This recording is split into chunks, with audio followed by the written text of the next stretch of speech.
What's up sa inyong mga pre? Andito na naman tayo ngayon sa Amazon River kasi napakadako ng unas. Tsaka napakadugay ko na rin hindi nakakain itong Amazon sisi, pati na rin itong pait-pait. Isa ito sa mga paborito kong ocean animals. Napaka-power ng uno dito pre, matamis na may pagkapait-pait. May nanghatag pa sa atin ng sasing.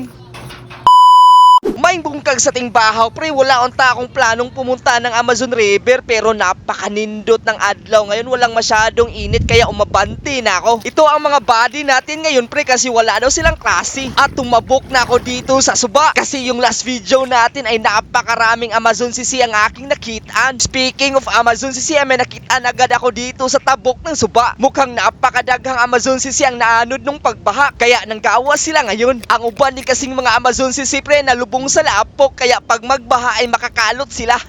Ang uba naman pre namilit lang sa bato kaya napakasayon lang makitaan. Unod lang pala ang kinuha ko pre para hindi na tayo pasan-pasan ng sisi para tayo na maligyan ng bato.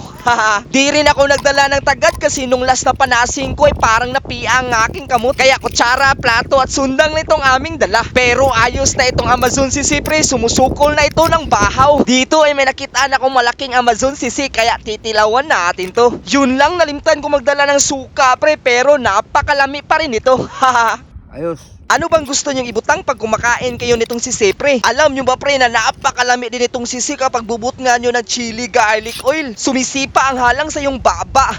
At habang nalingaw ako sa pagpanguha ng Amazon sisi ay nanguha pala itong aking mga kasamang bibigers nitong banisil. Itinapok lang pala namin itong mga sisi namin kinuha kasi dudunganin lang namin to sa pag-abre. Dito ay kinuha ko na ang mga unod ng Amazon sisi pero sa balay lang namin to kakambrasin. At pag step back ko ay nakitaan ko itong si Uncle na napaka-power manasing. Kung gusto nyong kumain ng sasing pre, pwede kayong pumalit sa kanya. Hinatagan pa kami ng sasing ni Uncle. At dito pre, habang nangita ako ng sisi ay nakitaan ko itong mga pait-pait. Napakadago nila ngayon. Kaya nanguha na rin ako. Napakalami nito pre. Napakadaghan din nangunguha ng pait-pait dito sa amin. Napakalami kasi ng uno dito pre. Parang aninikad pero may pagkapait-pait siya. Kaso lang wala akong sudlanan pero may jacket tayo. Napakasayon lang kunin itong pait-pait pre pero magbantay ka kasi yung iba ay umang ang sulod. Napakasayon lang naman mailhan ng pait-pait pre kasi yung unod nila ay pumipilit sa bato na naglaluway. Kasagaran mo rin to silang makikitaan sa mga malalaking bato. Nagtapok lang yan sila, di katulad ng aninikad na nagbulag-bulag. Napakadaghan na ng aking kuha kaya umundang na ako. Puno na rin kasi ang bulsa ng aking jacket. At dito nakitaan ko si Boy na nanasing. Siya pala yung inuhulman ko ng tagad pag manasing ako pre. May ugpan rin silang kuha. Dito ay tinimplahan ko na itong sising aming nakuha para makakaon na rin ng aking mga kauban. Dito ko na kinambra sa balay ng lula ni Balmon para rin makatilaw sila pre. Wala nang lamas-lamas to, suka lang ang paaway. Napakalami pa rin pre tapos paparisan mo ng dukot. Hinugasan kong ayo ito pre para wala tayong makain na balas. Sumusukol na itong Amazon sisi kahit na walang lamas. Pag uli ko sa balay, niliho ko na itong pait-pait. Sasabawan natin to pre. Nang bumukal na ang lamas ay hinuwad ko na agad. Napakadali lang maluto nitong pait-pait pre. Pag bukal agad katulad ito, goods na. Kambras na tayo pre, may sasing din tayong hinatag ni Uncle. Syempre dahil may sabaw ang ating sudan, bubut nga natin yan ang ating luto.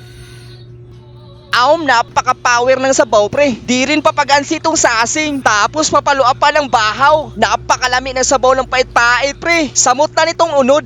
Ganito ang pagkaambras ng pait-pait pre. Lugiton mo ang kanyang unod ng dagom para kasi ito siyang aninikad.